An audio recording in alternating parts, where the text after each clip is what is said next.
ಷಡ್ಯಂತ್ರ ನಡೀತಾ ಇದೆ ಅಂತ ನೀವು ಹೇಳಿದ್ದೀರಿ.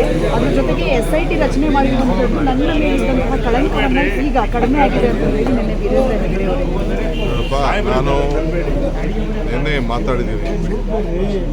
ಅವರು ರಿಪೋರ್ಟ್ ಬರಲಿ, ನಾನು ಟಿ ವಿಲಿ ಏನು ಸ್ಟೇಟ್ಮೆಂಟ್ ಆಗಿದೆ ಅದ್ರ ವಿಚಾರದ ಬಗ್ಗೆ ತಾವೇನು ಪ್ರಚಾರ ಮಾಡಿದ್ರಿ ಅದ್ರ ಬಗ್ಗೆ ಎಲ್ಲ ನಾನು ನೋಡಿದೆ. ಈಗ ಇನ್ನು ನನಗೆ ಫೈನಲ್ ರಿಪೋರ್ಟ್ ಬರೋವರೆಗೂ ಇದ್ರ ಬಗ್ಗೆ ಮಾತಾಡೋದ್ರಲ್ಲಿ ಅರ್ಥ ಇಲ್ಲ. ರಾಜಕೀಯವಾಗಿ ಯಾರು ಬೇಕಾದ್ರೂ ಮಾತಾಡ್ಬೋದು, ಬಟ್ ನಾನು ಮಾತಾಡ್ಬೇಕಾದ್ರೆ ಸರ್ಕಾರ ಒಬ್ಬ ಪ್ರತಿನಿಧಿ ಆಗಿರೋದ್ರಿಂದ ಇಲ್ಲ ಹೋಮ್ ಮಿನಿಸ್ಟ್ರೋ ಇಲ್ಲ ಚೀಫ್ ಮಿನಿಸ್ಟ್ರೋ ಅಫಿಷಿಯಲಾಗಿ ಸ್ಟೇಟ್ಮೆಂಟ್ ಮಾಡಬೇಕು.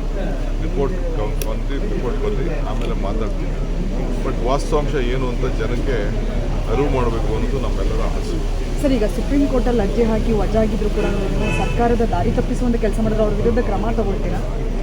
ಬೇಡ, ಅದು ನಮಗೆ ಸುಪ್ರೀಂ ಕೋರ್ಟ್ ಆಗಿದ್ದು ಗೊತ್ತು, ಕೇಸ್ ಹೋಗಿದ್ದು ಗೊತ್ತು, PL ಹಾಕಿದ್ದು ಗೊತ್ತು, PL ನಡೀರಿ ಅಲ್ಲೇ ಲೋಕಲಲ್ಲೇ ಹೋಗಿ ಅಂತ ಅವ್ರು ಬೈಕ್ ಕಳಿಸಿದ್ದು ಗೊತ್ತು, ಅದೆಲ್ಲ ನಮ್ಗೆ ಗೊತ್ತಿದೆ ಅದು.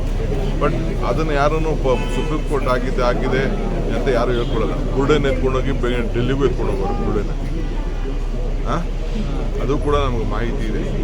ಬಟ್ ಅದನ್ನು ನಾವು ಅಧಿಕೃತವಾಗಿ ಡಿಪಾರ್ಟ್ಮೆಂಟ್ ಅವರೇ ನಮಗೆ ನೋಡಿ ಇದನ್ನು ತಿಳಿಸಿದೆ. ಅದನ್ನು ಸರ್, ಜಾತಿಗಳಿಗೆ ಕೊನೆ ಕ್ಷಣದಲ್ಲಿ ಪರಿಷ್ಕರಣೆ ಮಾಡಿದ್ರು